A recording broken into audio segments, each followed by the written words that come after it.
Behind the Geeks. I am joined by the two legends, Scott Riley and Pete Matheson. We are sans Richard Tubb tonight, who is away on another, I think he was going to an event or a conference or something, so we're sans him tonight. However, we are going to dive in and talk tonight about the whole world of M&A in the MSP space. There's a lot of acronyms there, but mergers and acquisitions and buying and selling MSPs in the M&A space. Now, Scott, you've been in other larger MSPs before your current one, so you've probably seen some acquisition activity through then. So you've probably got a couple of ideas or insights into that. But Pete and I have both sold our own MSPs. I sold mine in 2016. Pete, you sold yours. I think it was about 2 years ago now. 2020, yeah. 2020. And so we learned a bunch of things through that process. I learned a heck of a lot of stuff through our process, and the journey was really fun, exciting, rewarding, and crazy stressful at the exact same time. And I learned a heck of a lot and have helped another couple of MSPs go through the similar journey. And so tonight we'll talk a little bit about that, as well as how easy is it, and is it possible to actually just go out there and buy other MSPs? There's a number of MSPs out there that their whole growth strategy is around acquisition, but that is a easy, fun on one side of the coin, but it's also very, very, very hard. Having seen and been involved in a number of acquisitions in the MSP space, I've seen the other side of it as well, of the integration and the deal sourcing and stuff like that. So I don't know where we should start this conversation off tonight, what angle, because there is a billion different areas we can dive into in the M&A space, and I love the whole conversation and the whole topic. It is awesome. But well, I guess should we start with the selling part, because I think lots of well, I don't know, it's probably an equal interest, to be fair, between the acquisition and the selling side of things. But certainly from my aspect, I have very limited knowledge in terms of the acquisition and like financing and funding and all of those kind of areas. So perhaps if you guys have got more understanding of that. Maybe on the selling side of things, because I always find that, so I've sold mine. I've helped a few of my clients kind of sell theirs and things as well in the last couple of years. And everyone's experience is completely different. Like from one to the other, it's completely different. Valuations are different. Multiples are different. Deal structures are different. The journey's different. Like everything's different on every one. I think the one thing that surprised me was that, you know, when you come up to like exiting and you hear what everyone else tells you and they go, okay, that's gonna be my experience. Like everyone was telling me the earnout, like you'll have a year's earnout or 2 years earnout, whatever it is, and this will be the value, and you know, get this much up front and this much, all those kind of things. And actually, none of that applies, because when you're selling, it's your thing to sell. So you basically set the terms of how you want to sell. Yeah. And that wasn't really that obvious to me until we started speaking to a few different people. And we said, okay, just give us your offers. Everyone came back with completely different offers. Some people were more offers. Some people were less offers, but you have to, less offers, but you have to get out soon. Sometimes you would have to stick around for 6 months. Sometimes it would be a year.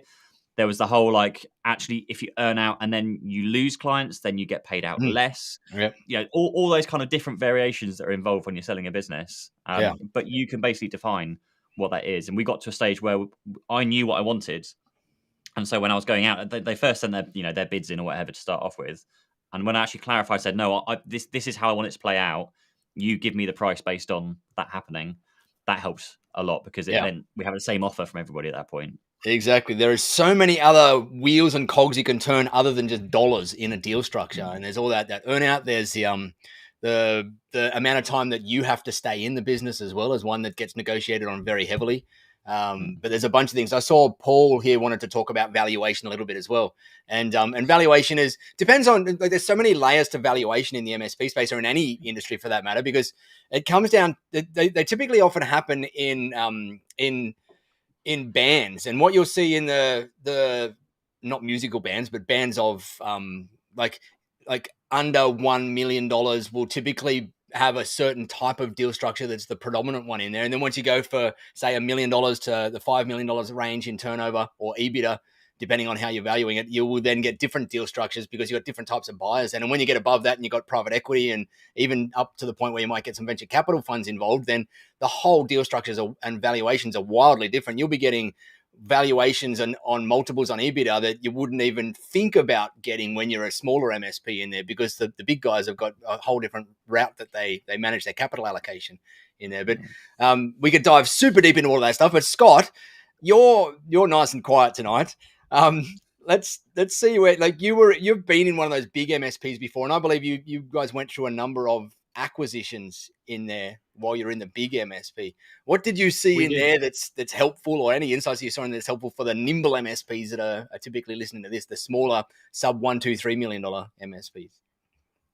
Yeah, I've got loads, and I've prepped because we did 17 acquisitions in our MSP. Holy wow! And so I'm very used to, like, I was not personally involved in all 17, but towards the back end, I was very deeply involved in many of those from a valuation perspective. Like, should we buy this MSP? Do we think we can make it profitable, or do we think we can make more profit once we've bought it?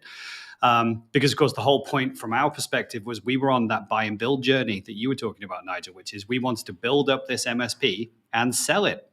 Yeah. And no, Nigel, the accent does make us sound incredibly smart. I think you're wrong. I don't know who said that, but I don't know, but it's 100% true. That's the name of their YouTube name as well. But no, so like, the whole point of valuation is really important for me, because you've got people like you guys who want to sell your MSP, and then you've got people like me looking at it and going, well, that's cute, and I see what you think it's worth, but here's what I want to pay. And what I'm thinking are three things when I want to buy your MSP, right? I'm thinking of who are the people and how quickly can I get rid of them? Because generally in smaller owner-operated businesses, those people have generally used it as a lifestyle business. They've funded their own football tickets at football stands. They've funded their own personal car. They've hired some family members, and they've put themselves on a reasonable salary with some dividends. All of that cost going away. Cool. That's more profit for me. Cool. I'm thinking about premises, because do I need to keep your offices? Do I need to keep your staff in your offices? Can I get rid of those things? And then I'm thinking about packages. I'm thinking about the software applications that you guys use, your CRM system, your email system, your back-end invoicing system. I'm thinking about all those back-end systems, and can I merge them with mine and therefore cut out the costs? Because what I really want is the customers and the customer margin and the revenue. That's what I want, right? I don't really want the rest of it. I want to grow my business by acquiring your business. Then I'm looking at your customers. And I want to look at your customers and say, these customers are happy. So you've got good CSATs in some way. They're in long-term contracts, please. And I know we all love, as nimble MSPs, we love to do this thing where we go, look, hey, it's month to month, and you leave when you want. If you don't like us, that's cool. And that is cool. That's a really great way to treat your customers. But from an acquirer's perspective, I want to know that those customers are going to stay. So if you can't show me long-term contracts, show me good CSATs, right? Show me the customers are happy. They've got no reason to leave. Their tickets are being handled really well. You guys are providing a fabulous service. Now I'm interested in talking about money. Now I'm thinking about making a purchase, because I think there's costs that I can rip out. There's probably people that I can lose, typically in finance and HR, and those common areas that I don't need you to do because we already do shared those. services. Shared services. Those all need to go, because I need to make this as lean as possible. And that can be hard for small business owners, because they're looking at a family that they've built up over typically 10, 15, 20 years even. And they've built this whole family and relationship. And ultimately, someone's going to come along and rip apart that train set. And once you get to the point of exit and sell, you have to separate yourself from the business. You guys must know this, right? You've both been through that process. We went through it. The anxiety of it. Yeah. And sorry, big motorbike going past. But you have to know that, like, this is now my time to leave. And whatever they do with the business after this, I can't help that. The people are going to go, the customers are going to leave. It is going to change, because it's not my business anymore. That's the mindset you've got to get into. Now, I have prepared how we would go about valuing a business. If anyone's interested, I think there might be some deep dive stuff that the guys want to jump into on valuation.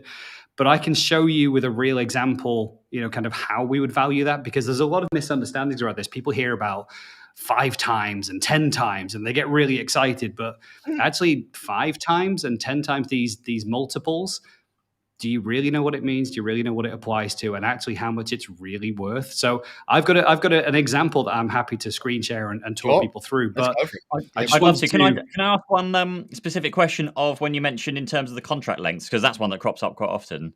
Yeah. So when you're from a valuation point of view, if you have long contracts, versus looking at the exact same MSP, but they're on like monthly rollings, but have good CSAT scores? Is that the same valuation, or do you still kind of score them slightly lower for not having them tied in?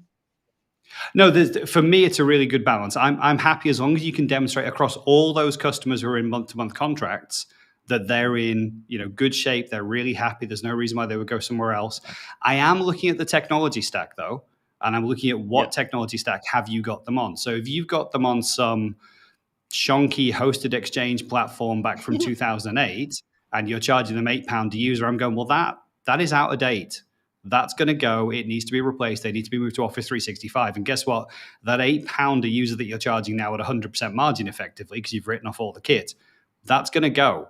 And I'm actually going to put them on Office 365 and then incur a cost and only make 10%. So the value that you've attached to those customers and those products isn't there. That gets wiped out. So we need to do all this maths in advance, which is why the due diligence process takes a long time and should really have someone in it who understands the technology.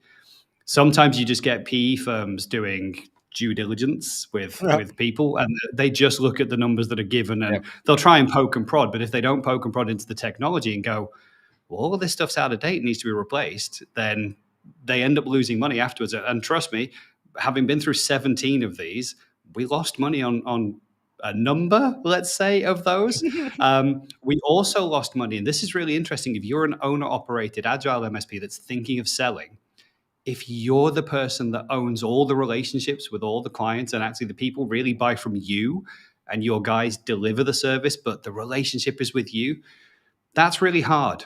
And that's really hard for us to want to buy, because once you go, there is no business. Yes, functionally it works. Yes, it operates. But from raw experience, I know that sounds harsh, but from raw experience, I've seen it where we've had 2 of those owner-operated businesses where they were just superstars and the clients loved them. And once they'd gone, there was no relationship left. Yeah. And so if you're thinking of exiting your business at some stage, as my lifelong mission is here at this company, it's to make myself completely useless. Yeah. And that's from a relationship perspective, a client management perspective, a client acquisition perspective. I need to be useless if we're ever going to exit this business. Otherwise, people look at me as that kind of player manager, superstar relationship guy, and the valuation just dips because they know it's going to be hard miles to keep those customers happy. Agreed. When I sold mine, like in the early years in my MSP, I was 1,000% involved in every single thing. But in the last couple of years, I did work hard to get myself extracted out of things, and it made the negotiation process so much easier in terms of my tie-in in the business. And I was literally able to sell the business and just quietly step out the back door and exit stage left with hardly anything happening. And that was a very powerful position to be in the negotiating process, to be able to do that, because we could structure that part of the deal on our terms in there, rather than being tied in for 6, 12, 18, 24, sometimes 36 months. I've seen some MSP owners tied in for, because they've got that relationship with every single client in there. And holy crap, it was hard through those years to kind of shift relationships. I had to make some tough decisions in there that upset me, because I'd been friends with some of these clients for 12 years in there, and I was kind of stepping back and forcing them to deal with other people in there. But it was so beneficial to our journey as we went through that sales process in there. No, absolutely. I'd love to hear from the guys who are watching if they're interested more about the buying process or the selling process. Like, where are you guys in your journey? If you're selling, that's cool. Again, I've got some great worked example numbers of how this plays out. But also, if you're thinking of buying, you might be looking at these numbers and thinking, well, heck, how am I going to raise that capital to go and buy a business? Yeah. And the interesting thing is there's loads of different ways to do that. So we can kind of dive into it. But if we think selling is more interesting, I can run through that. Aaron's on buying. Okay. Aaron's on buying. Very good. I think most on here will probably be on buying, I suspect. Okay. Yeah. See, the thing is, I have a theory about this. Well, let's say I have a theory. No one's going to really publicly say they want to sell their business. Yeah. So if you're going to ask, because I was at Datacon, this is kind of what sparked me before, of like, I was at Datacon and they asked the whole room, like, who's thinking of buying, who's thinking of selling?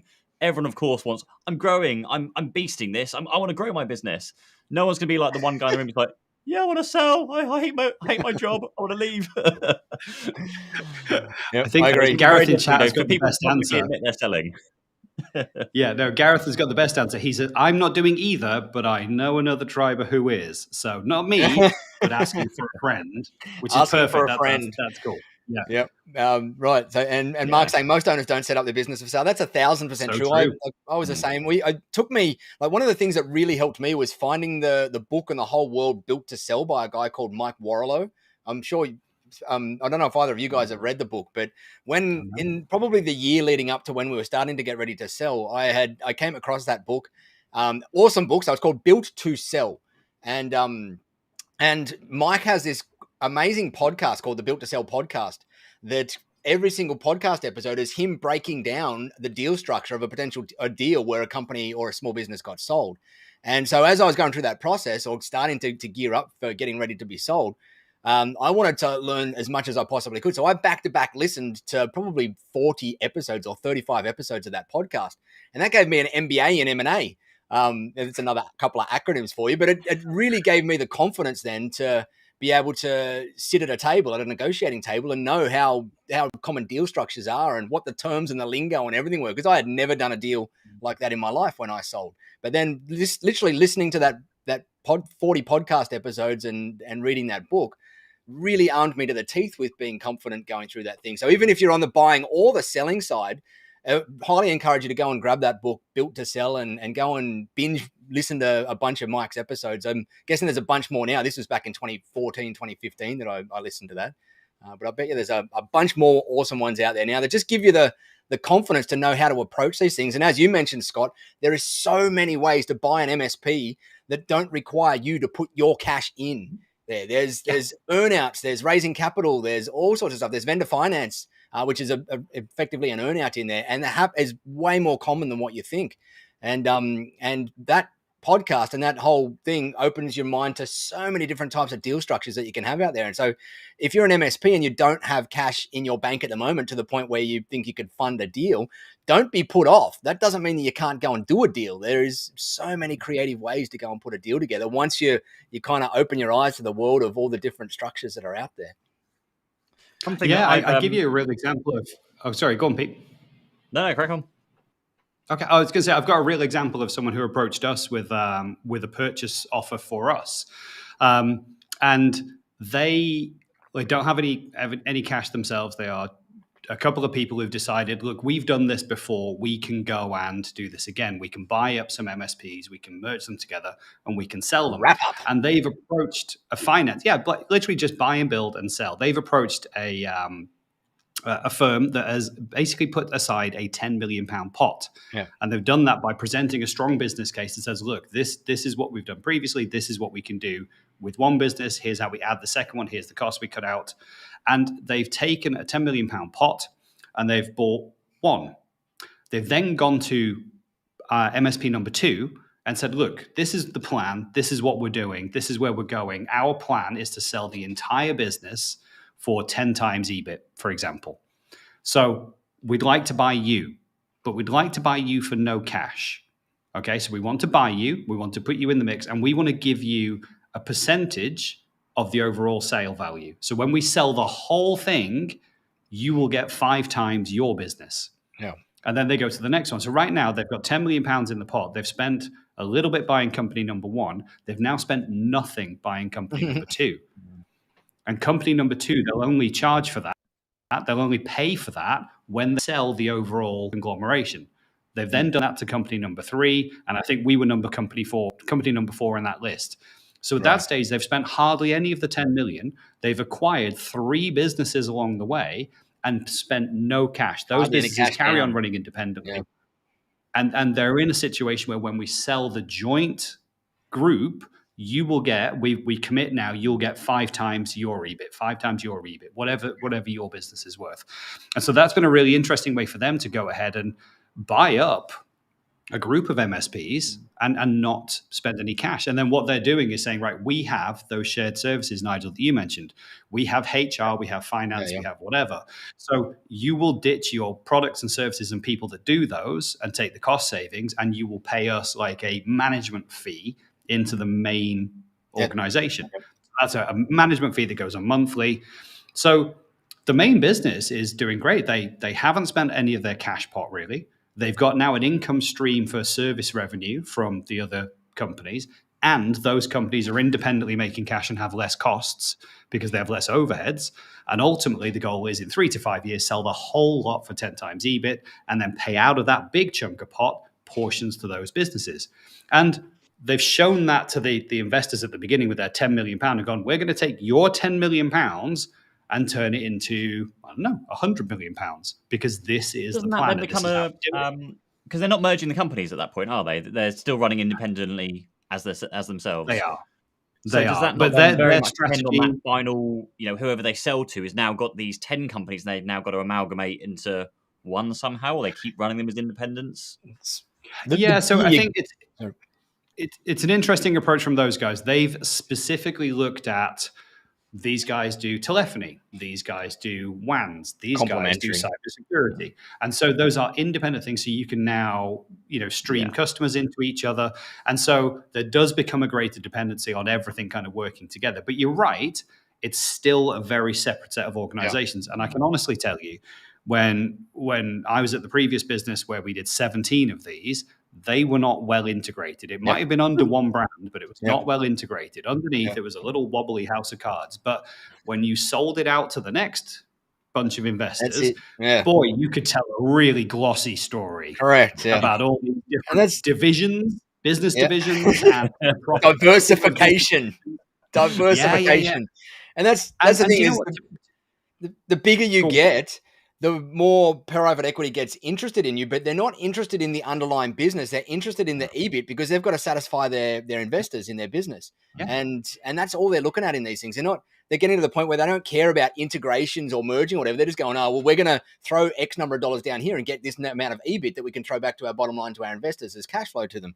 And it means that, to me, I don't like it. The reason being is that it's typically when they get to that size, the customer is not looked after. Like the customer becomes the least cared part of in the whole deal. And that's why I love the nimble MSP space so often, is because it sits in that space before businesses get too big, where they just tend to care, like the private equity gets involved and they tend to care more about the money. And again, I'm painting with a pretty broad brush there, but they tend to care more about the money than they care about the clients. And to me, I care about the clients and the staff more than anything else in our business. And I know, Scott, you mentioned that when you were buying them up, it's like, what can we do with the staff and what staff can we get rid of? But me as a seller, I was like, sure, the money was important to me, but there was also other important points in our deal structure. And one was obviously my tie-in and the earnout amount and percentage. But one of the other big things was my team. And I had built a team over a number of years and I loved my team. And we're still good friends with all of the team to this day. But we built specific things inside that contract that meant that team got preserved through the 100% of the team not only got preserved, but got sign-on bonuses within the first month of joining, and 12 months later, they had to keep those team members on unless there was performance-based issues or whatever. But then they gave them another bonus as part of the sale 12 months later. And they were things that we could have just taken that money ourselves as the sellers and added that into the deal, and we could have got the dollars. But for me, and for a lot of MSPs out there, I'm sure you guys are the same, you care about your team so damn much in there because they've helped you get to where you've got, and you will do a lot in there to look after them. Again, PE space, it happens much less and is worried about much less, but we're talking about the nimble space, that kind of under $5 million mark. And I think it's very important to make allowances for team in there and look after them, and know that if you are a buyer, that typically a seller will want to make sure that the team is really getting looked after in there in some way, shape or form. That's a really interesting way of looking at it, because that's, again, everyone's buying and selling experience is different, and that never crossed my mind. I mean, I knew there was the whole kind of share purchase options and giving them to your staff and having we never got to that equity, but not to a stage where you could, exactly like you said, like as part of the deal is they get a payout in 6 or 12 months, or a bonus for selling the company, those kind of things. And also it relates to whether it was yourself or Scott mentioned slightly earlier, about that once you've sold the business, you have to get used to the fact that it is not yours, it is theirs to do whatever they want to do with it. They can change things, and they will. And they will. And actually, it hit home was it this week or last week, because the guys that bought my business, they were on a podcast I watched. It was a Paul Green's podcast, actually. Oh yeah, and discovered. Awesome. So my interpretation with all our discussion was, as you do, they're going to buy the business, they're going to look after all your staff and everything, like it's going to carry on as it is. Like all the kind of promises that you hope and wish for your staff. And the following month, they'd already spoken to another company about selling their own business to that company. All right. And they sold my business along with their business like 6 months That later quick? after buying my business. Oh yeah. There's, you can promise the world. Correct. That you just never know what's going to be around the corner. That's it. Things you have to just let go. And I was very much, I was let go of things. Now, actually, a lot of things now make sense to me about how things happened and why things happened the way they did. But just knowing that is, you always wish the best for all your staff. Yeah. But once you've sold it, you literally have no control. You do. Unless, and that's the surprise to me, unless you do have those tie-ins where actually, they have to give a bonus after 6 or 12 months, or if they stick around, and that's really interesting to me. We did that for a couple of reasons. Number one, I wanted my team to be looked after, but we could have obviously paid our team a little bonus out of the money that we got and just had that all structured in the deal, so it was money that we got. But I really wanted the dynamic to be coming from the company that bought them, so that the team could feel valued by the incoming buyer as well in there. And so we sat down, I talked through that thing, and I said, look, I really want you guys to look after our team, and I'm willing to lose a little bit of money in here so that you guys have more in the deal, so that you can go and give them that thing to give you guys the best chance of keeping the team, because you obviously need to keep them as well. Ours was a strategic buy because they really wanted access to our team. And as well, it allows us to know that our team is getting a little bonus on the way through in here. And it was thousands for every team member in there that they got out of this deal.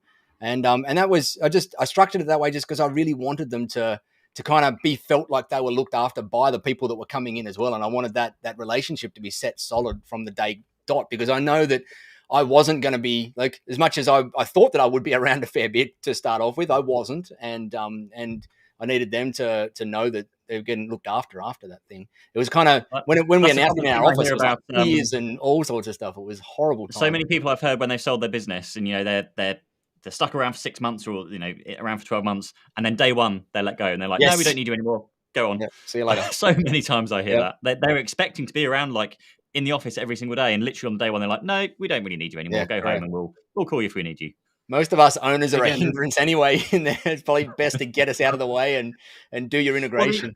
Well, that's interesting as well, because when you guys were talking about earlier about Scott, you're working yourself out of the business and making yourself kind of redundant, so to speak. I've had it myself, and a few people I've worked with as well, where when you're selling your business, you are forced to work yourself out of the business because you need to make sure that by the time that day comes, that there is no reliance on you, like client ties or whatever it might be. So just by going through the sale process, by the time you get to those last few weeks, there's that feeling that I had and a few others have had where they're like, hang on a minute, I'm not really in this business anymore and I can still make the money and, all that kind of stuff. It's running itself. Maybe I shouldn't sell because now we've kind of done the thing that I wanted anyway. So that's quite a common thing that, maybe you should have done that sooner. Yeah, exactly. The whole emotional journey you go through is madness as you go through, especially if you have your MSP for a long period of time and you've got a team that you've had for ages and clients that you've got for ages. That emotional part of it can be heavy, like really heavy. And as I said, we had tears and all sorts of stuff in our office for a while in there, and it was tough to deal with, no doubt. Yeah, that first day I had it was basically back-to-back one-to-one meetings with all the staff, and there was tears and lots of emotion, and it was it was not fun. That was the most horrible part of the whole experience, was just the team, managing the team in there. Sorry, Scott, what were you going to say before? I was going to say, let's talk numbers. You guys are all touchy-feely. I'm the buying person here. You're throw me some money.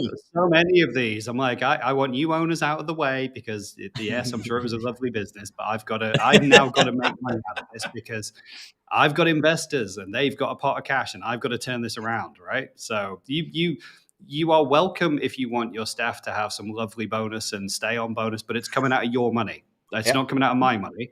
So I'll reduce the stuff that we're paying you so that you can pay the staff. Cool. I'm happy with that.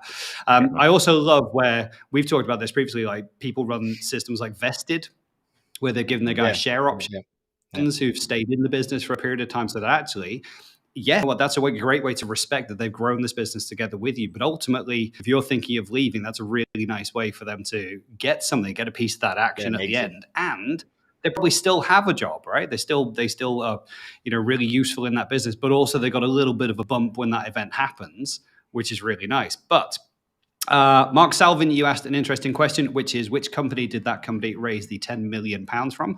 That is a company called Boost & Co. I've seen them on LinkedIn, so you can go ahead and check them out. There's a common business article.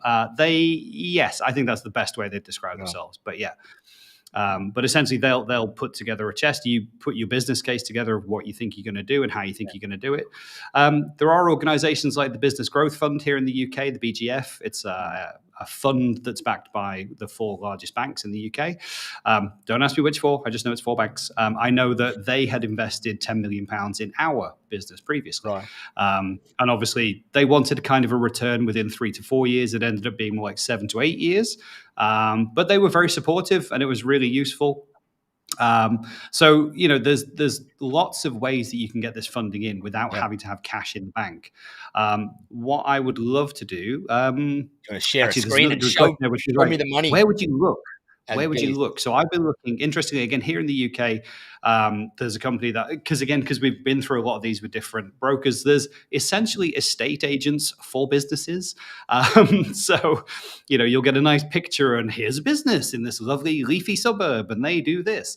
But I know Knightsbridge Business Sales and Solutions is an interesting one that play in our space. I've seen them selling a couple MSPs, of MSPs, and they'll say, these guys have been running for 26 years, owners looking to retire, revenues are at 600, open to offers. Yeah. So I think that's probably an interesting time to just... With brokers, who does the broker work for? Because surely their job there is to get most of the business so that they get paid more. Yeah. Yeah, they get paid by the seller. Well, they get a percentage of the deal, right? So it's in their interest to get the most amount of money out of the deal. But would you go to a broker as a buyer to say normally that go I'm as looking for a firm? Yeah, so we went as a seller. So we went and spoke to a couple of brokerage places and said, hey, we've had a couple of offers on a bit of interest in the business. We're looking at selling it. Would you guys take it on? And if so, do you want to walk us through your thing? And they all walked us through their process and gave us ideas of valuation and their selling method and everything. And some of the questions that I asked them is like, so who are you going to put this deal out to? Like, tell me a little bit about your database of who you're going to put it out to. And they were all selling like Subway franchises and McDonald's franchises and all of these types of things that would sell to mum and dad pops. And so all the people on their list were mum and dad pops, not other IT companies, because most IT sales sell to trade. They sell to the industry. Yeah. And so we went, like they're going to take 6-7%. They've given us this idea of valuation in here. Could we do the same ourselves and try and get more? And so I ended up taking on the process myself of selling our business, and we said no to the brokers. And I went out and built a list of Australia's top 300 MSPs. I went through all the awards things, like the CRN and ARN awards, and I just built up this huge list. And I had one of my assistants build up this huge list, and then we did an outbound campaign to all 300 and something of them over a month or two period. We started off with an anonymized pitch deck sent from a completely different email address not associated with us, and just said, hey, we've got an MSP that's potentially interested in expressions of interest. Here's an anonymized pitch deck with some of the details. Let us know if you're interested in it. And we got something like, I can't remember the numbers now, it's getting a bit hazy, but it's something like 90 replies coming back saying, yeah, heck, I'm interested in that. 2 of them said, is that Nigel Moore's MSP? And I went, crap. We didn't hide it very well. No, it isn't. No. But we whittled it down to about 30 that signed NDAs and got into a due diligence phase with us. And because we had that many in the process, we turned it into a bidding war. And that, to me, we got something like 30% more than what the brokers were suggesting that we'd get by trying to sell to their lists out there. And we were dealing with some of Sydney's hottest brokers out there. But it took me some time to go through that process. It was like a 6-month journey to go through that process. And I was lucky that I wasn't as required in the business at that point in time. I was still working on another one of my businesses, but it really helped us control the narrative a whole lot more and extract more value, because we just focused really on the trade and on other MSPs as buyers in there, and gave ourselves so many options. That optionality in that process was so powerful, being able to have, like, we had 7 or 8 bidders at the end in the bidding war.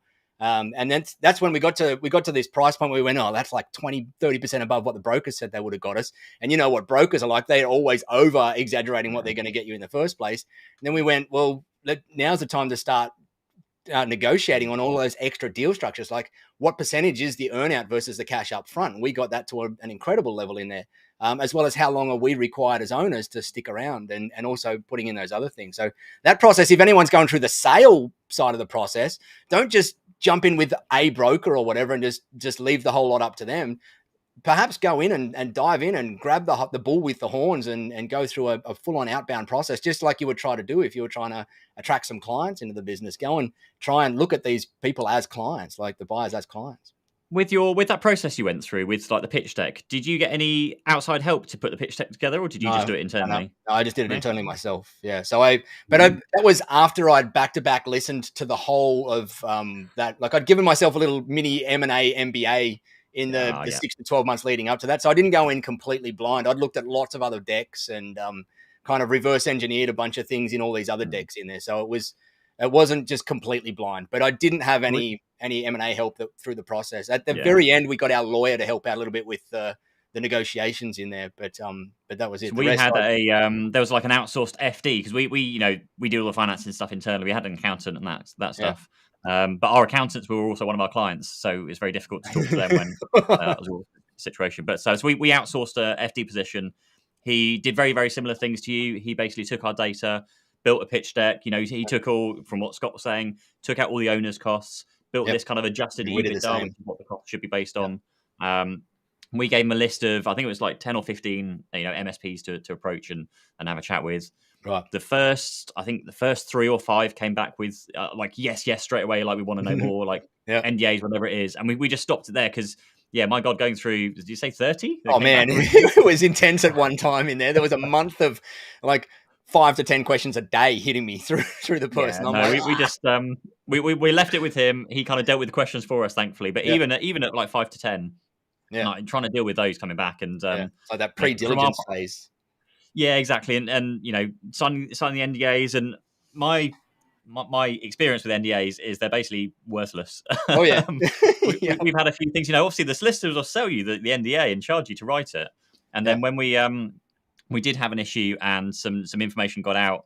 One of the clients we were talking, one of the companies we were talking to, and some not very nice things were happening. And the solicitor basically turned and said, "Well, you got to prove it was that's where it came from." It's like, you just charged me like $2,000 for an NDA to write your NDA. You can't do anything with it. It is a very shady process. I came to know. We had a number of people jump on and dig to find out who we were through that pre-diligence phase before we'd let them know who we were, and their whole thing was. Like they actually threatened that they were going to go and contact all of the people on our testimonials list and tell them that we're selling if we didn't give them a good deal on there. And we had a bunch of craziness pop up in there, which is just, you just go, man. And these guys are some of Sydney's most well-known MSPs, like the ones doing 20, 30, 40, 50 million. And they were out there with these dodgy tactics to try and get in on the deal. It was crazy. That I'm sure you never did any of that in your realm, Scott, when you were out there doing these deals. No, absolutely not. No. There's an interesting question from Jason in the questions down there. Hear so many MSP owners shy away from this topic as they have heard horror stories. Yeah. I read something that said a good deal should feel uncomfortable for both sides. Would you guys agree? I actually wouldn't agree. What do you guys think? Would you agree or disagree with that? No, I think the whole process of an M&A is uncomfortable anyway. Or it was to me as I went through it in the first stage. But I don't know. Like I think you can get to, like, we got to a point where both of us were very happy at the end of the deal. We weren't uncomfortable with the deal, and they weren't uncomfortable with the deal. And so I think that for us, that was a good point. And so I don't know. I think it's a kind of. Probably happens in some, doesn't happen in others, the way I see it. Yeah, I think it depends, I guess, because you've got the two disconnects there. You've got the comfortable with the price, and you've got comfortable with, I guess, the process, like you were saying, process. I'm not American. The rest of the structure. And definitely, like with the price, I felt. So when we went through the process, we came up with the price that we thought. I think I went through this before. We added up like paying our mortgage off, having a few years out with the kids, some savings, all that kind of stuff. So we had our number. That's how we built our number. And then we went through the valuation. We were already above that number. Right. And the offers we had were already above that number. So for us, that was us happy. We had that box ticked. For us, it was just the rest of the process, which was, is it the right fit? Is it the right company? Are they going to look after the staff, the clients, all of those kind of things as well? So I think there's definitely that being comfortable with the price, because then you both feel like you're getting a good deal in terms of the price. And obviously the buyer knows that they can make the money back in how many years. It's a question for you, Scott, in a minute, actually, about that, about how quickly you can make your money back. And then just going through the process is a whole separate thing of we've all, certainly me and Nigel have been through that, of worrying about like what happens if clients leave, what happens if staff leave in the middle. There's all the things of what happens if the staff need a pay rise, and you've already discussed and handed over the information on how much you're paying your staff. Like, what do you do then? Like, that happened to us in the middle of it. We had all those kinds of things. Like, have you agreed pay rises? They need to know that, so that they've already agreed them in. All those things that go on. But yeah, so question to Scott there. I've completely forgotten what the question was. Hopefully you remembered what the question was. How quickly do you get your money back? Yes. So how quickly would you expect to get money back on an acquisition? So typically 3 years. Yeah, 3 years is typical, right? Because that's a three times multiple. That's average across most of the small businesses out there. Well, we're going to pay more than 3 times typically. But we're then going to go and wrench out costs. And so when we talk about this idea of being comfortable with the deal, having been on the buyer's side, we'll get comfortable with the price, but then we really find it difficult to get comfortable with the knowledge that we are definitely going to be able to cut out all of the costs that we expect to cut out, because the due diligence process is short. Yeah, and the access to information is tied up, and it's a lot of what you guys as sellers want to show us. Sometimes we get to speak to the staff, but again, the staff are either very incentivized to tell us a good story, or they're kept away from us because those aren't the people that we should be talking to.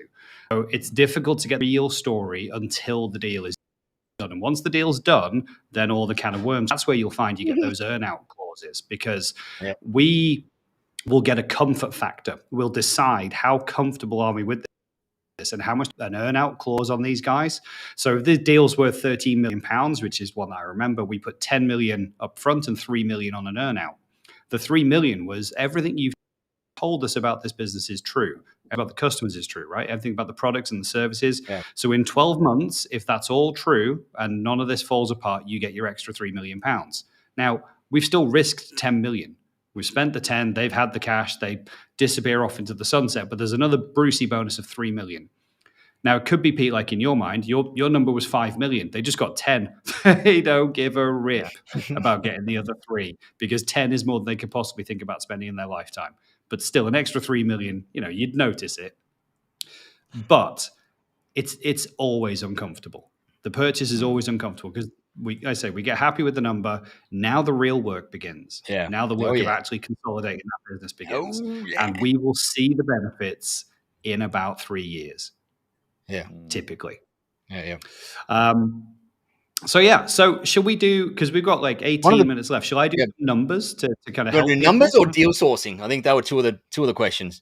I'm happy to bring up some numbers. Deal sourcing I can cover UK wise, but I see we've got a question about deal sourcing in the US, and I don't know. I don't have any US experience. So deal sourcing all around the world, from my perspective, the best way to build lead flow is yourself at industry events. Go out to industry events, masterminds, peer groups, conferences, events, all of those sorts of things, and just build your database of potential acquirers and buyers yourself out there. Because you can look for deals on all of those sites that we talked about. Like in Australia, we've got Seek Commercial, and in the US, you've got Biz Buy Sell, and all of those sites list MSPs from time to time, but not very often. And they're typically in hot commodity when they come online, because anybody that's buying MSPs has got saved searches set up for all those sites. So I reckon I've seen tons of MSP M&A deals, and I reckon 90% of them have come from relationships that the buyers and sellers have made at industry events. I think 90% have happened there. And to me, that's the most highest ROI place you're going to get deal flow, is just by going to events and meeting as many people as you possibly can, setting up a CRM that's separate to your client prospect CRM in your business, or you're tagging people differently, but just of potential buyers and acquirers in there, so that when the time comes, when the time comes, you've got a database there of people you can talk to, and keep nurturing and building that database just like you would a database of potential prospects in your MSP. I think also just publicly advertise that you're looking for buying or selling. If you can, obviously selling's a bit difficult. That's why there's an anonymous forum on the anonymous. Tech Tribe. Thank you. There is an anonymous forum on the Tech Tribe for it. Literally how I sell my business, through an anonymous online forum. But just advertise. If people know that you're looking to buy, and give as much detail as you can of like revenues, like recurring revenues, whatever it is you're looking for. Just let people know, because you never know who's looking or reading or watching, whatever it might be. But deal sourcing is that networking, like just building your network. I know a couple of MSP M&A people out here, dedicated out here in Australia, that their whole job, like all they do is they just attend industry events and build relationships with every single person they possibly can at those events, just looking at them all as potential acquirers. Potential people that they're going to acquire out there, and that's it. And that's where they get, as I said, 90 probably +% of their deals come from those relationships forged at those events and conferences and masterminds and peer groups out there. Scott, let's throw some dollars up. Show us all the money. What numbers are we looking at? Well, so this is the question, because people always hear about these 5 times and 10 times multiples, and you're like, oh my God, that sounds amazing. So my business is like $500,000 turnover, and I can get 5 times $500,000. That's $2.5 million. And they're ordering like the Lambos and the yachts and like the house in the south of France. And $2.5 million. Can you imagine spending $2.5 million? And then they go to like an external FD, like Pete mentioned, and there's a bit of a whop whop. It's not worth $2.5 million. Where did you get that? Revenue? Yeah, it's not revenue. So let's talk about EBITDA, earnings before interest, tax, depreciation, and amortization. AKA SDE. I like to use the term SDE in the small business space because it's a little bit easier to comprehend. Seller's discretionary earnings. It makes a little bit more sense, and it's very similar. But you hear it a lot in the Lee is saying adjusted EBITDA. So Lee, we'll get to adjusted, but we'll adjust when we're doing a deal. You as an MSP probably just need to understand at a basic principle your EBIT. But let's just I can share. I've got a spreadsheet. Doesn't everyone love a spreadsheet? Love a good Excel. Yeah, we did. We had an EBITDA, and I did my own adjusted because I can assume which costs are going to go when I go, or cars, exactly. Other personal things, all that stuff. Yeah, you'll tend to adjust when you're selling. How do we? Is pretty much. I've zoomed this in massively on purpose because how do we get Scott and his Excel on the screen at the same time? I don't think you can. It's like I'm only on one screen. So I can only have you or the Excel. So Excel. Really? Okay. Well, we'll leave your Excel up. You missed that on Scott's beautiful face while we're watching this. For people that are listening, if we can just make sure that they can understand what's going on as well. Unless you can 2-up. Can you do 2-up or something like that? That's what I was trying to do, but the buttons don't seem to make it happen in there. Either that or I'm clicking on the wrong one. Gareth says we need an A10 Pro. We're all in different rooms, though. I don't know how that would help. No. Oh, there you go. Oh. Yay! Hey, sorted it out. All right, so numbers up there. There you go. Right, so here's a fabricated example of a business that's turning over £540,000 this year. I don't know where I could have got these numbers from. Imagine that they're all made up. Okay, so this business has done £8,000 in sales and some licenses and some managed services and some consultancy work. It's turning over £540,000, and we want to figure out its EBITDA. Awesome. So the first thing we're going to do is take all of our sales. Oh, come on, Lee, it's my face. It's all of our sales. And then what we're going to do is we're going to the cost of sale of those items, right? So these are all the costs that come out of that. So now we're talking about a gross profit. Okay, cool. Gross profit. So do we get 5 times gross profit? No, you do not get 5 times your gross profit. Okay. What you then have to do is go away and take away all of your costs to run the business. So all of your costs, expenses, advertising, directors' remuneration, imagine, national insurances. What did you spend $1,000 on entertainment on, Scott? Yeah, it was anyway. So now I've got total expenses, and now I've got an earnings number. So out of my £540,000 turnover, I've got an earning before tax of £72,000. Okay, great. Can I just multiply that by 5 and that's my enterprise value? No, you cannot, because it's not that simple. Okay, you'll notice right up here at the top, and you might not have done this, but maybe, this particular person has thought about that they're going to eventually exit this business. And so they've broken down all their revenue streams into different line items. Okay. And so inside their accounting system, they've been smart and gone, hey, I'm going to break down one-off licenses, recurring, one-off bits of consultancy versus managed service recurring, and any other things that I've broken them down into different line items. Why? Because when you get into talking about a deal, some of these things are worth more than others in terms of multiples. Okay, so if I give you some examples here, now you can fight me if you like on the specific multiples. I don't mind. But what we're going to say is hardware sales. Okay, we're going to take your sell, we're going to take your cost, and we're going to take your margin. And here's your margin. You made £840 out of that $8,000 of sales. The multiplier on that is ×1. Because it's hardware and nobody cares. Okay, it's not sticky, it's not particularly attractive. Maybe you're different, your business is a different unicorn and it only sells hardware, so okay. But in an MSP world, one-off license revenue ×1. License is recurring. All right, maybe ×2. Maybe with that new NCE 1-year lock-in for all these licenses on Microsoft, maybe ×2. I'll be generous because, again, we're not making a huge amount of money on this, but maybe it's ×2. Now, managed services recurring. Okay, this is the golden boy. This is where the money really happens because this is where the multiples come in. Now, I've been horrendously generous and called this a 10 times multiple, and that is generous. It's super generous. In fact, you're more likely to see something that's like ×4 or ×5 here. The biggest I've seen is ×6, and that was on a $10 million deal. Yeah. And you would have to have like some good cybersecurity services in here to get anywhere above ×5. Okay. So ×5 is more realistic. Then your consultancy. Now, again, this should be ×1 because it's one-off professional services. But if you can evidence to me that those customers are having repeat pieces of consultancy from you over the last 18 months to 2 years, then I'll consider it maybe ×2 because maybe there is some recurring pattern to this. Okay, so now I've got a total earnings with my super generous managed service recurring fee here of ×10. Now I've got my total earnings of 1 million or 1.1 million. I've got my total expenses going out, and I've got an enterprise value of £914,000. So actually, let's make this more like ×5, be really realistic.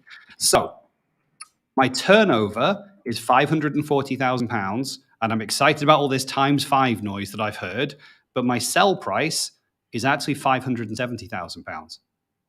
So when people think about, this is my revenue and this is what I'm going to sell for, you need to be really realistic. You're not likely to get much more than 1 times revenue. Okay, but the real way you have to do it is to dig into all this maths and pull out your individual line items. And like I say, some items will be more valuable than others. If you've got a specific cybersecurity line item here that is a recurring cybersecurity service, you can probably push for something like ×8 to ×10 of that specific line item. But if you're not breaking this out today in your MSP and you don't know what your individual line items are, you're going to find it very difficult to come to any kind of valuation. And that's the same if you're buying or you're selling. If you go to buy a business and they can't evidence these things separately, then you've got no way of really valuing them. Just taking the revenue and just taking the gross profit is not good enough. It has to be broken down like this. And Nigel, I applaud you because you did your own sales process and you would have figured all this stuff out and put this together in the documents. That's what those brokers do is help extract all this information. It's not difficult, but you have to have this ready. So can I just dive in just quickly there? And this is something that's going to be helpful, hopefully, for a lot of people out there. I was very, very, very lucky in the very early years of starting my MSP that I stumbled across a guy called Paul Dipple and his service leadership stuff. And Paul Dipple, he's an American MSP consultant, and he typically consults in M&A stuff. And I stumbled across him when I was doing like 120 grand in my MSP, like tiny. And he has this thing called the normalized service provider chart of accounts, where he breaks the chart of accounts down exactly like you've got there, Scott, where you're breaking them down into basically all the different areas where they're going to be valued upon separately. And so from the day I started my MSP, I set up my chart of accounts based on the normalized chart of accounts that Paul Dipple's got. And so if you're out there and you've got a, like Scott's saying now, kind of a consolidated chart of accounts where all your labor revenues bundled in one thing and it's not split off of projects versus managed services recurring and stuff like that, then go and hunt down Paul Dipple's normalized service provider chart of accounts. Or we've got a cut down version of it inside the tribe for nimble MSPs. that can help you do this. And it doesn't take a lot of time up front to do it. But if you do it, it makes it so much easier when you get to the point of selling your business, because everything is already broken down for you. You don't need a financial director to do anything. I literally spent maybe an hour or two in Excel when we were doing all the wizardry at the end to come up with things, because I'd done all of that work years and years and years and years and years earlier. And I was so darn lucky that I came across Paul in those early years and just understood the reasoning behind having a really clean chart of accounts in there. So highly recommended. Thank you for making the point, Scott. No, you're absolutely right. I'm going to ask a question that no one else is going to ask in the chat, but everyone else is probably thinking, how did they get a copy of your spreadsheet, Scott?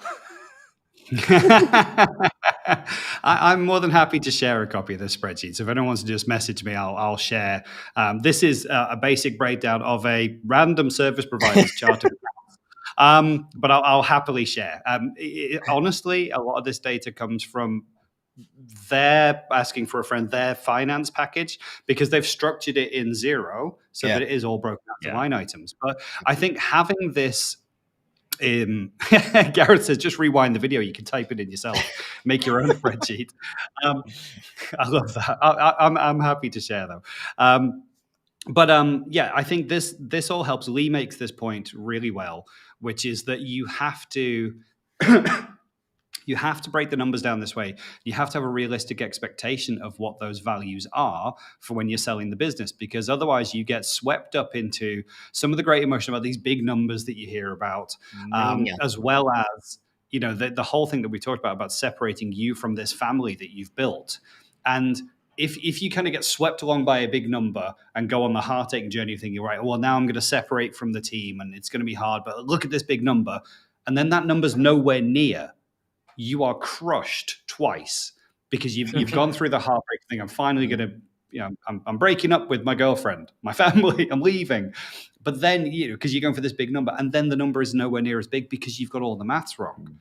You've got to get that right. And then if the number is worth doing. And like you said, Pete, if the number is good enough for what you want. Like this is our number that we want personally as a family, as a business owner, whatever it is. These numbers are bigger and they're actually valid. Right, so they've been validated in some way. I think it's all really important. But same for the buyers. If you're looking to buy a business and you can't get the data in this format, I'd be wary. I'd really want to see it broken down. You can't just buy a business based on revenue and gross profit. It does not make sense. And I think who else said? Someone had a question that I saw earlier. There's one from Brian earlier. That's an interesting one based on that. Of any appeal in a traditional break fix to MSPs. So if you're a break fix business looking to sell, would an MSP be interested in buying a break fix? Yeah, absolutely. I'd be interested in buying a break fix. When I was the larger organization, I'd be interested in buying a break fix now. But I've got to look at those clients really, really strongly and think, how can I convert them into recurring revenue clients? Because again, one-off is fine, but it's worth times one. So the sale value for the seller is not great. The opportunity for me, because I'm essentially buying customers, is okay if the price is right. But I'd need to be looking at them and saying, they fit in my sweet spot. There's an opportunity to take them off the platforms that they're on today onto a recurring managed service contract. And therefore, I could predict that the value of that would look like this. Maybe the partner just isn't the MSP that they've got today just isn't the MSP that's capable of taking them to managed services, and that's why they haven't moved. Or maybe the customers are not the right type of customers to move to MSP, and they will only ever pay for break fix. And so you need to delve into that in the due diligence process as a buyer. I'd be wary, but it could just. I've seen those MSPs; they just don't know how to do recurring services. They only know how to do break fix hours. They can't get the confidence to say, "Look, it's £25 a user or £50 a user a month," because they're like, oh. But when you look at it, they're spending so much time and effort servicing those clients that they're not really profitable anyway. And so you've got to do a lot of diligence on that. Yeah. The hardest part about buying a break fix business is getting to the right price agreement between the two of you, because typically the owners of a break fix MSP feel that their value is the same as what an MSP revenue-based MSP has got out there. And I've seen tons, and it's kind of horrible the amount that I've seen, because I feel sorry for the people that have got these wildly, grossly inflated expectations of what they're going to sell their break fix business for. And I've seen MSPs doing $300,000, $400,000 break fix, so no managed recurring income whatsoever, expecting $2 million returns on selling their business out there. And that's one of the biggest things I see when you're trying to find a break fix or buy a break fix business, is just trying to get to a price point that works for both parties, because normally it's wildly different in there, because the buyer of an MSP or a break fix person knows the multiples, but the seller in those instances typically is wildly out of touch. Yeah, very much so. We're already over time. Woof! That was a indeed. It's such a fun topic, though. I really like it. There's so much to cover in it. Yeah. Madan asks a quick question, and we'll finish up with this one. He says, I want to grow my MSP business in the USA. Should I look for a business partner or go for consultants on success fee basis? There's no real easy answer, the way to answer that one, because you can go either one or the other. You can, like, what I will say though, is it is very, very, very, very hard to find good people that can source M&A deals in the MSP world, the whole world over. You will typically have to be going and doing a lot of the work yourself, unless you're one of those lucky few that does go and find one of those awesome M&A consultants that will happily operate on a success for deal phase. But they're very few and far in between out there. Typically, you're going to have to do something like what I did, or where you're going to go and build your list yourself and create your list yourself. And you'll have your team around to help you do that. You might have special part of your team that's to deal with growing and building and nurturing a list of potential acquisition targets. But the people that I see that are doing it the best are literally doing the work themselves. They're not finding, like those ones that I talked about, that their full-time role is hunting MSP deals. That full-time role is inside an MSP. Like it's not someone that they've gone and found a consultant that's out there doing it, because as I said, there's not many of them out there. You might be lucky and find one, but they're very, very, very few and far in between out there. And to come back to Pete's point, if you've done what we all think you should do, which as the owner of an MSP who wants to sell, is make yourself useless, and everybody else is running and the business is running, you've got a choice at that stage. Lee makes this point really well. You can then decide to sell or not, because actually the business is making money and you're getting paid and your family's happy and your stress levels are down, but you've got a business that runs itself. Awesome. But if you do decide you want to sell, you are the person who now has the time to go and find that buyer, because you've got the business running itself. So you put all of your energy into being the face of, this is the business, this is what we're going to sell. I'm going to go and get those lists. I'm going to go to those events. I'm going to prospect. Me. Because who knows that business better than you to sell it to someone and to prospect? Exactly. Yep. But you've got to get yourself out the way. Yep. You need the business to run by itself. 100%. One of the deals out here that I saw happen that was in that kind of space was an MSP that he'd done 2 or 3 deals, and he started off at about the $2 to $3 million mark, and he did his first kind of $1 million deal, and then another $1 million deal, and then he did a $2 million deal.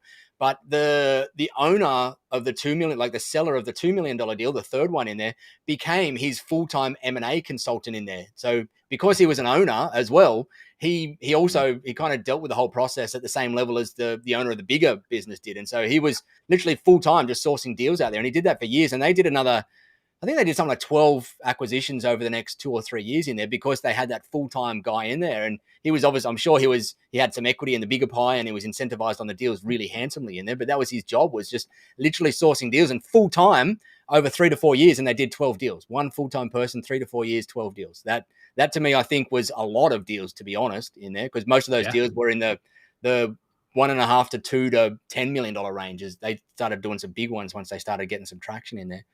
But yeah, deals are hard to come by, but you've got to put in the hard work. But when you put in the hard work and the groundwork, you can really add some awesome value to your business in there and really grow in spades. But the first couple will be shaky, crazy. The integration process, as you know all too well, Scott, is like a dog's breakfast. I don't think a single merger process has gone well anywhere in the world. They've always been a mess, but you've kind of got to write off 12 months in that process just to get past the mess of trying to integrate something. But on the other side, if you're willing to do that and you start to get some systems in place to do that, you can really have a really great growth strategy through M&A out there. Anyway, we're going to wrap up. Time to finish. We're well over. Pete, you're the wrap up guy. You can. Yeah, thank you very much. As always, thanks for joining us, everyone in the chats. Lots of people more on YouTube today, which is good. Good to see some numbers on YouTube and on LinkedIn. Thank you. If you haven't already, if you are on YouTube, make sure you subscribe down in the bottom. Always get the wrong corner, in that corner. Subscribe or follow or whatever it's called on the podcast platforms. We're on everything's behind. I think it's just called Behind the Geeks, isn't it, Nigel? Yes. Is that the podcast? Yeah, and it should be on all the Stitchers and Spotify's and iTunes and all of that stuff. Should be up there. Sweet. Nice one. But with that said, yeah, we're going to talk now about which topic we're going to talk about next week. Figure that part out. And see you all same time, same place next week. Thank you. Awesome. Thank you, everyone, and thank you for the legendary screen share there, Scott. I love seeing a bit of Excel love. You put everyone in their place with their valuations now. Everyone's now sulking. Everyone knows. Oh, where did my $10 million worth just go? Now I've got to go. Yeah. But well, that's good. Nothing like a kick in the butt with reality to give us a bit of drive to get back in and start building some real enterprise value in there. So use it as fuel and momentum. All right. I'm going to click the end button. Thank you, Pete. Thank you, Scott. Thank you, everyone, for all your comments and questions and suggestions in there. And I will chat to you all same time, same place next week. Bye for now.